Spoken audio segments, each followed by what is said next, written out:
If you're constantly looking for better productivity hacks, there's one massive mistake you're making. It's the exact reason you're exhausted, even though you're doing all the right things. I've done them, and I'm sure you've done them as well, such as optimizing your calendar, reading all the books about productivity, using the apps, batching your work, time blocking, even waking up early as 5 a.m. in the morning. And yet you still feel like you're behind and not making progress. Why is that? In today's video, I'll break down the biggest productivity mistake and what actually needs to change if you want success that doesn't cost you your clarity. Most people think the problem is they need better systems. They need to be more disciplined, focus, better manage their time so they're more in control of their calendar. And I'm not saying these productivity hacks don't work.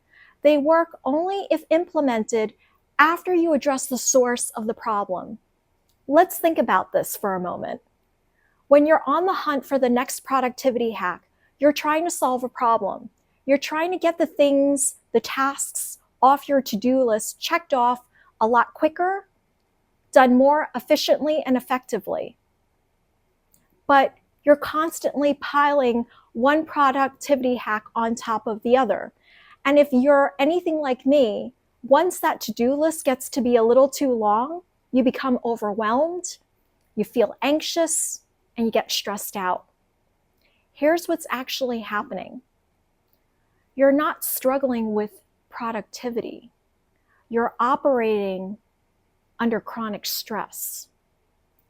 And when your nervous system is operating under chronic stress, you're in survival mode. And you're using productivity as a coping strategy, not a performance strategy. Let me say that again. You're using productivity as a coping strategy, not a performance strategy. You're not optimizing, you're powering through stress.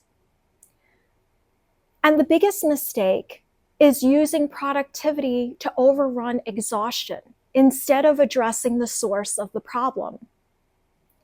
When your nervous system is under chronic stress, you're in fight or flight mode.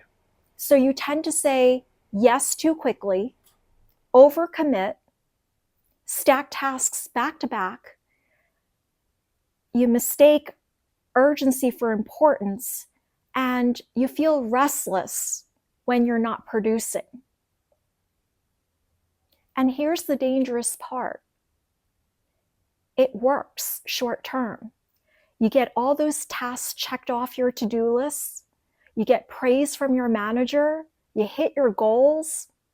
You look successful in front of your colleagues. But internally, you feel a combination of wired and tired.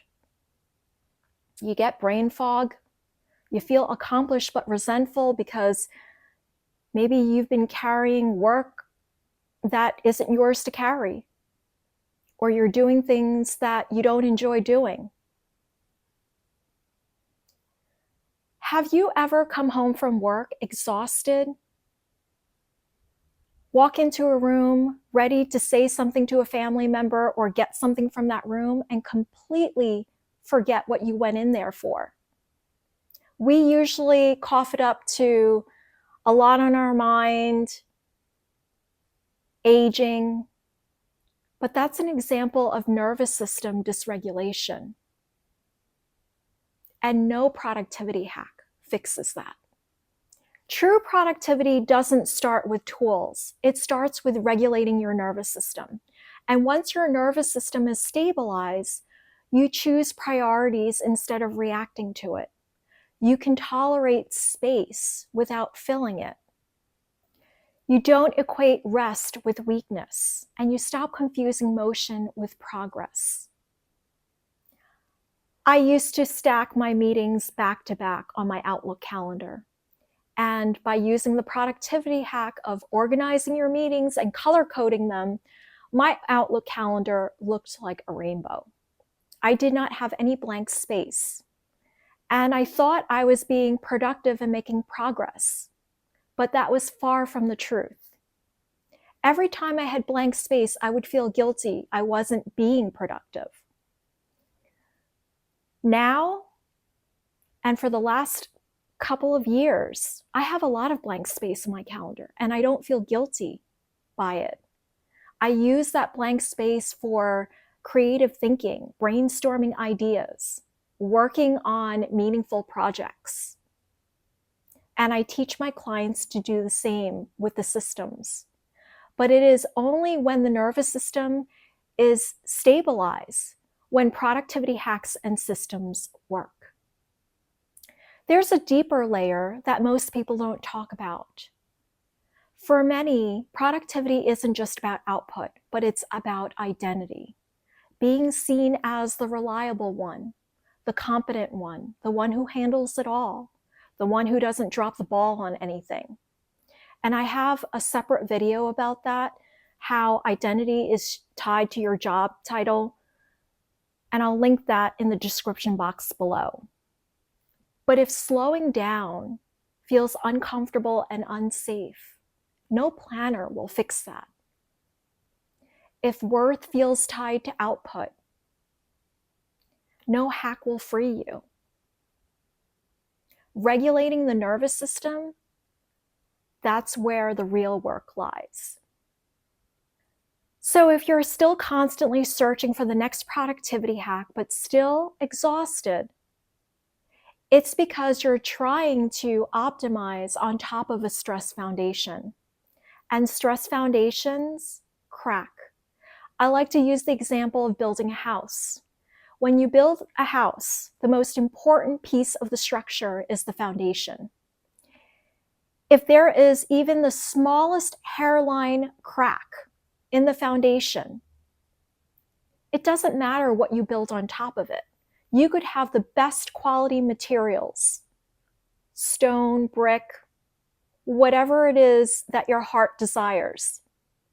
That crack is going to get bigger and deeper and worse, eventually crumble. And everything you build on top of it is going to come crashing down. And that's the same for building productivity hacks and systems when you're stressed on top of a stressful nervous system. Sustainable performance isn't about doing more. It's not about filling your calendar up with meetings. It's not about being so busy that you can't even breathe. It's about recalibrating how you operate mentally, physically, behaviorally, so success doesn't cost you clarity. If this resonated, let me know in the comments. Are you currently optimizing, or are you powering through stress?